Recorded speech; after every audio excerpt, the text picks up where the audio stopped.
আপনারাও নিশ্চয়ই আমার মতো ফুলকপির একই রেসিপি খেয়ে খেয়ে বিরক্ত, তাই না? চলুন তাহলে না আজকে একটা ভিন্ন রকমের ফুলকপি ডিম দিয়ে অন্যরকম রেসিপি ট্রাই করা যাক। এখানে আমি প্রথমে 3টা ডিম সিদ্ধ করে নিয়েছি। এখন একটা ডিমকে মাঝখান থেকে ভাগ করে মানে 3টা ডিমকে 6 টুকরা করে নিব।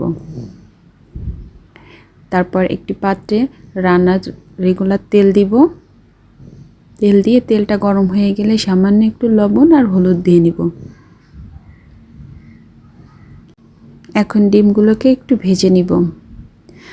আচ্ছা একটা কথা বলি, এই রেসিপিটা এতই মজাদার হয় যে 3টা ডিম আসলে কম হয়ে যায়। আমি প্রথমে বুঝতে পারিনি, এখানে 4-5টা ডিম নিলে আরও সব থেকে বেটার হয়, না হলে 3টা ডিম অনেক কমই হয়ে যাবে।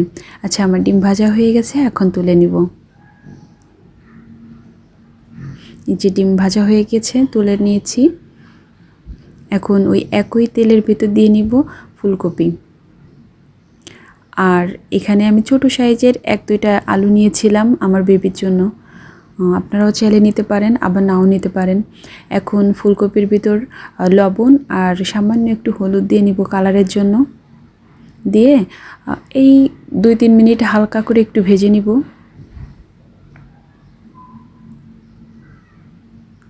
এরকম ভাজা হয়ে গেলে এখন তুলে নিব। সে একই তেলের ভিতর আবার দিয়ে নিব পেঁয়াজ। পেঁয়াজটা একটু ব্রাউন কালার হয়ে গেলে এখন পেঁয়াজের মধ্যে দিয়ে নিব আদা রসুন বাটা।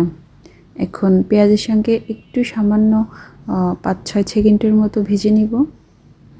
ভেজে নিয়ে এর ভিতর দিয়ে দেব একটু পানি।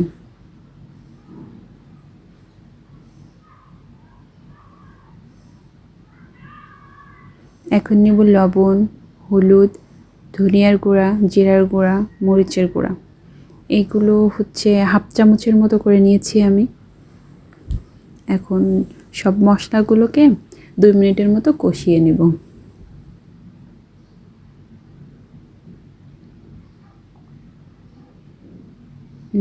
মশলা কষানো হয়ে গেছে, এ পর্যায়ে আমি ভেজে রাখা ফুলকপিগুলো দিয়ে নিব। ফুলকপি আর মশলা প্রায় আমি 2-3 মিনিটের মতো এরকম মশলার সঙ্গে ফুলকপিগুলোকে কষিয়ে নিয়েছি। এ পর্যায়ে আমি কিছুটা পানি দিয়ে নিব। 1 কাপের মতো পানি দিয়ে নিয়েছি। এখন নিব ছোট সাইজের 2টি টমেটো। এখন ফুলকপি সিদ্ধ হওয়া পর্যন্ত অপেক্ষা করব। ফুলকপিটা এমনভাবে সিদ্ধ হতে হবে যে সিদ্ধ হবে কিন্তু ভেঙে যাবে না। এরকম যখন হয়ে যাবে এ পর্যায়ে আমি দিয়ে নেব সেই ভেজে রাখা ডিম।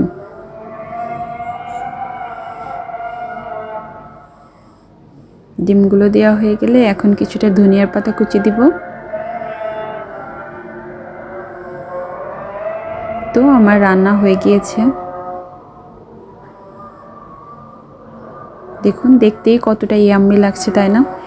আসলে খেতেও অনেক ইয়াম্মি হয়েছে। আমার কথা বিশ্বাস করে একদিন আপনি বাসায় ট্রাই করে দেখেন। আপনার ওই রোজ রোজ মাছ দিয়ে তরকারি রান্না খাওয়ার থেকে এইভাবে আমার কাছে অনেক বেস্ট লেগেছে। আমি তো এখন প্রায় শীতের সময় এটা করবো ইনশাল্লাহ। আপনারাও প্লিজ একদিন বাসায় ট্রাই করবেন। আমার রেসিপিটা যদি ভালো লাগে তাহলে আমাকে একটা কমেন্টস করে যাবেন।